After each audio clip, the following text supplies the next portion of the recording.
When it comes to energy, natural gas is on fire.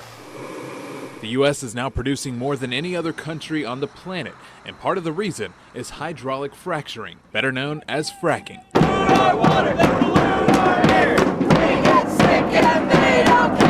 Protesters and environmental groups have taken a stand against fracking in our state, while the General Assembly has worked to get the ball rolling, passing legislation that could start issuing permits as early as next year. Can fracking be safely done in our state?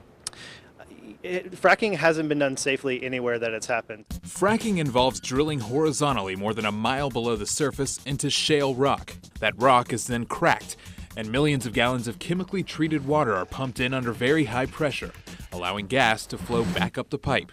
I believe that it can be safely done in our state. There is scant evidence, if any real evidence, that any damage has been done either to people or the environment. Senator Ron Rabin is one of a handful of lawmakers caught in the local spotlight for his support of fracking. The fracking crew voted to put our families at risk. They all voted to fast-track fracking.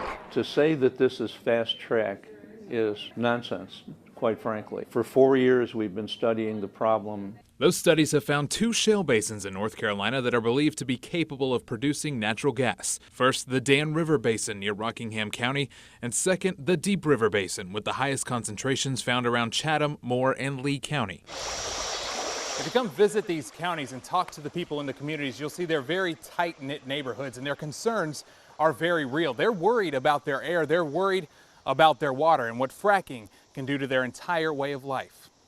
Come on, girl. We just don't want our community destroyed. Wilfred Wicker and his wife Kay live in Cumnock. You see how quiet it is out here? We'd like to keep it that way. It's a part of Lee County lined with signs making clear their concerns. Is there a worry here in this community? Huge worry. Huge worry. It's a worry only worsened by the fact that, like many people in the area, they don't own their mineral rights, meaning if a fracking company bought them, the gas under their property is fair game. They can come up and set up something right here, and we can't say a word to them. There are people out here that thought they owned their mineral rights, and when the GIS map came up, they didn't. They had no clue. No. The main thing we're worried about is the water. You know, we use the well for our goats, our dogs.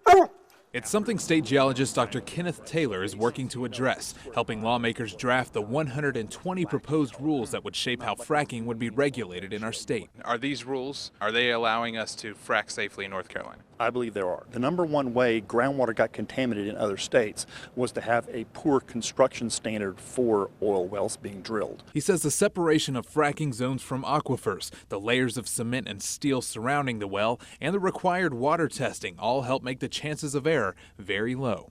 The question is, how big are those errors going to be, and what's the consequence? And when it comes to our drinking water supply, there's no room for error. There have also been serious concerns over fracking companies being able to keep the chemicals used in their fracking fluid hidden from the public eye.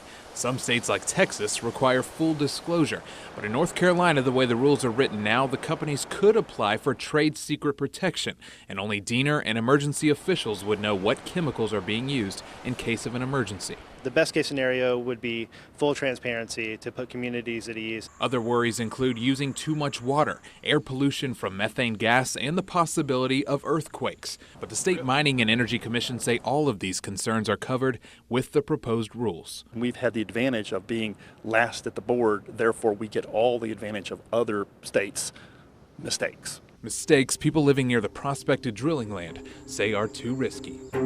Our homes, these places that we love, would be totally desecrated by industry. Do you believe that the benefits outweigh the risk of these families who are saying, please do not frack on our property? Ask the people who don't have jobs.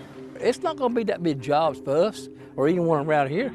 They're going to bring people in here that they know how to do this stuff, and they're going to do it quick and get out.